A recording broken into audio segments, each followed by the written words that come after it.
যুবসাথীর form আপনারা ক্যাম্পে জমা দিয়ে এসেছেন। কিভাবে চেক করবেন যে আপনার ফর্মটা সাবমিট হয়েছে কিনা অনলাইনে প্রসেসে দেখে নেবেন আজকের এই ভিডিওতে।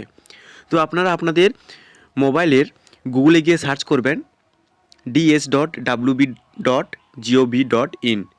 সার্চ করার পরে যে ফার্স্ট যে ওয়েবসাইটটি দেখতে পাচ্ছ এই ফার্স্ট ওয়েবসাইটটিতে ক্লিক করবেন।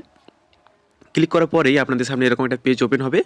এখানে দেখতে পাচ্ছ যে বাংলার যুবসাথী বলে যে লেখা আছে তার ঠিক সাইডে ক্লিক টু অ্যাপ্লাই অপশানটিতে ক্লিক করবেন। ক্লিক টু অ্যাপ্লাই অপশানটিতে ক্লিক করার পরেই আরেকটি পেজ ওপেন হবে। এখানে দেখতে পাচ্ছ যে চেক স্ট্যাটাস বলে যে অপশানটি আছে এই চেক স্ট্যাটাস অপশানটিতে ক্লিক করবেন। করার পরে এখানে আপনার যে ফর্ম ফিল আপ করার সময় যে মোবাইল নাম্বার দিয়েছিলেন সেই মোবাইল নাম্বারটা এখানে বসাবেন, আর যে সলভটা এখানে দিয়েছে সেই সলভটা করে দেবেন। দেওয়ার পরে এখানে গেট ওটিপি অপশানে ক্লিক করবেন।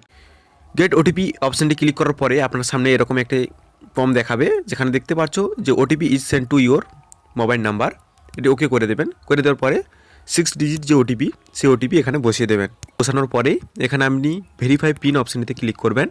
করার পরে আপনার সামনে এরকম একটি পেজ ওপেন হবে। এখানে দেখতে পাচ্ছ already your application form has been submitted successfully. Your application ID এখানে দিয়ে দিয়েছে, মানে আপনি যে ফর্মটা দিয়ে এসেছিলেন সেই ফর্মটা অনলাইনে সাবমিটেড হয়ে গেছে।